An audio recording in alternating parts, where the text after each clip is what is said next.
What happens when you train one kick 10 million times?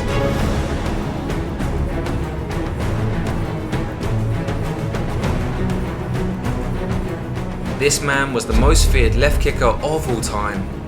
Why? Because no one could stop this kick. He could spam it endlessly, and his legendary opponents could do nothing about it. You see, Samkor's left kick was so devastatingly powerful that even the most technically gifted warriors of his generation had no answer for it.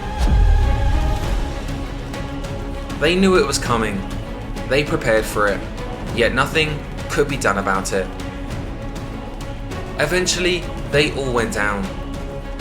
It's a tragedy many don't know his name today, but if Samkor were in his prime right now, many of your favourite fighters would have a serious problem. But make no mistake, Samkor is far from a one-trick pony. It just so happens that his left kick is a thing of beauty that is unstoppable. It's so fierce and refined that every fight fan who sees it wants to learn from it. There have been many feared southpaws in Muay Thai history, many fighters who built careers around the open stance left kick. But Samkor was different. His kick wasn't just effective, it was feared at a different level, by fighters who had seen everything, by champions who didn't scare easily. So what made it different? What separates a dangerous kick from the most legendary one? When Samkor finally sat down and broke it apart, step by step, I had to go through every single frame. What he says can be embarrassingly simple, but make no mistake, it is sophisticated simplicity at its finest. That's exactly why most people will miss it. Fight fans, welcome back to another episode of Legendary Striking. In this episode, we break down the man who threw the left kick 10 million times. The legendary Samkor.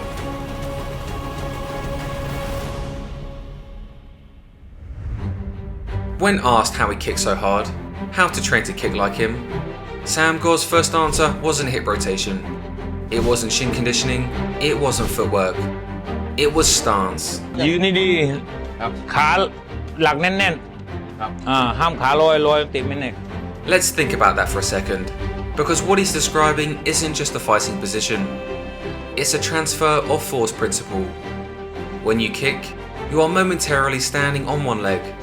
That single leg becomes the entire foundation through which your hip drives the kick. If that foundation is compromised, if your weight is off, if your base foot is lazy, if your posture collapses, then no matter how hard your hip fires, the energy leaks. It's like trying to fire a cannon from a canoe. The base is the power. Samkor is southpaw, which means against an orthodox opponent, he's almost always in an open stance. So when he sets up the kick, what does the lead foot do? และขาเนี่ยออกไปข้างนิดเดียวเพียงนิดเดียว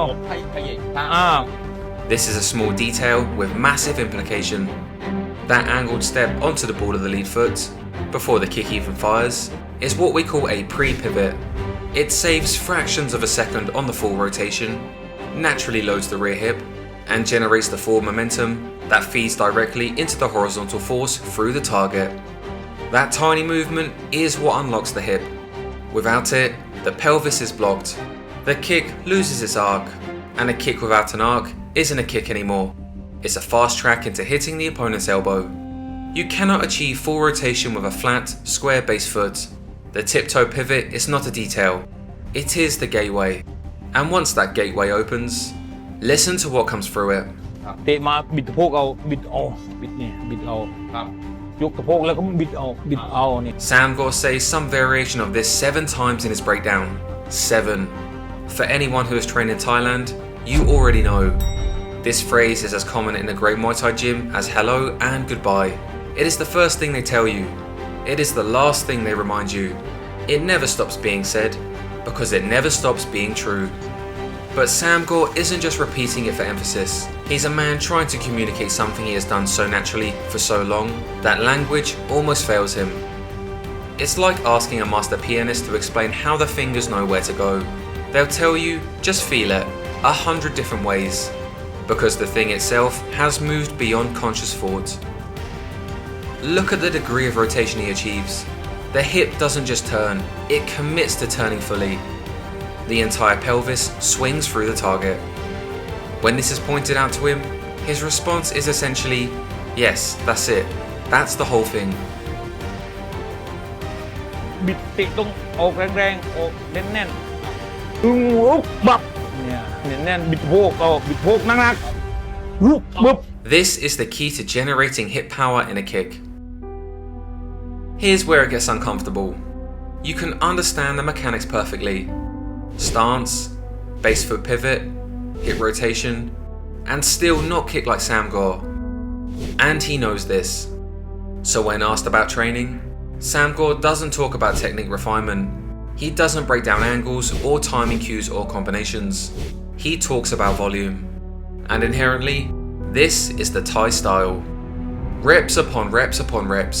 No debate, no periodization charts, no rest week discussion, just grueling work. The Thais have always done it this way.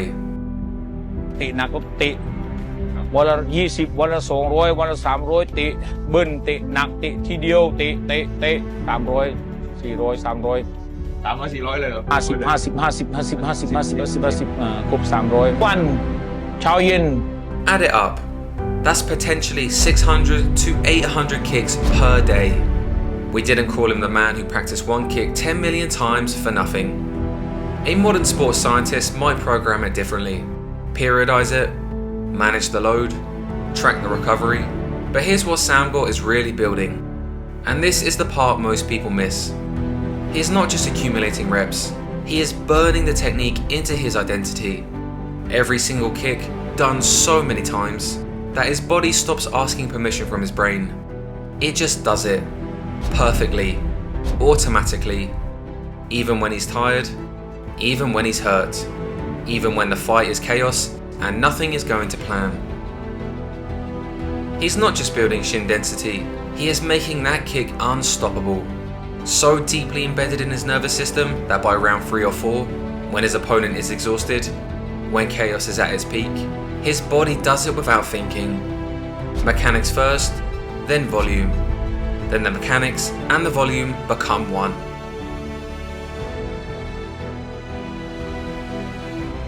This might be the most contrarian knowledge bomb in the entire breakdown. ไม่บังก็บังทั้งติทั้งบังอ่ะ บางก็ไม่สนเตะไปเลย นักแข่ง แต่แข้งถึงได้แข็งมากอาจารย์ ติทั้งบังเดียวก็เจ็บยก2 3บังไม่ทันโดนเสร็จเรา This is a completely different relationship with blocking that most fighters have. Most fighters treat a block kick as a setback. You absorb the impact on your own shin. You open yourself to counters. You telegraph your intentions. A block kick, to most, is a signal. Change levels, switch tactics, mix it up. But Samkor sees a block kick as a deposit. And here's why that matters more in Muay Thai than almost any other striking art.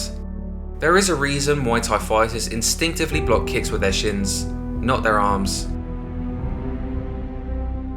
Because fighters who train in Thailand understand that repeated arm blocks actually cost you.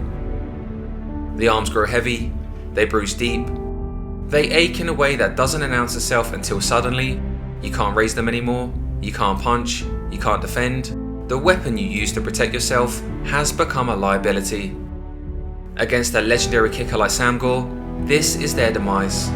He's not just attacking the body, he is attacking the tools the opponent uses to survive. And even if the opponent blocks with their shin, Samkor doesn't care. His kick is so conditioned through hundreds of thousands of repetitions that his shins have become literal baseball bats. Years of bag work, pad work, sparring and fights. He will take that trade every single time, willingly, happily. Because this philosophy only works if the kick is hard enough that blocking it is already a problem. Which brings us all the way back to the beginning. Stance, step, hip, volume, mentality.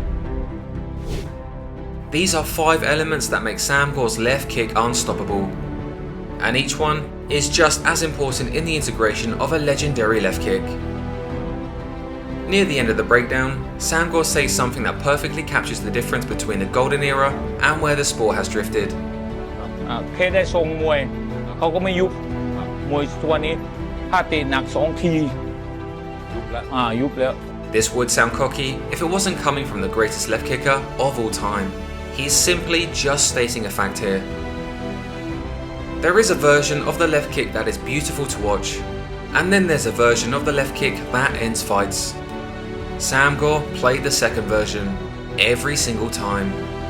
And the reason he could do it wasn't talent, it wasn't genetics. It was countless kicks in the morning, countless kicks in the afternoon, day after day, until the hip twist wasn't a thought, it was a reflex. Until the stance wasn't a position, it was a home. Until he was the man who practiced one kick 10 million times. And that's how he became the greatest left kicker of all time. Someone Bruce Lee would admire for his philosophy of practicing one technique 10,000 times. I'm Lawrence Kenshin, and thank you for watching this episode of Legendary Striking. The best way to support us is to watch another episode. If you want to learn from Samkor and other legends directly, simply go to my website, lawrencekenshin.com.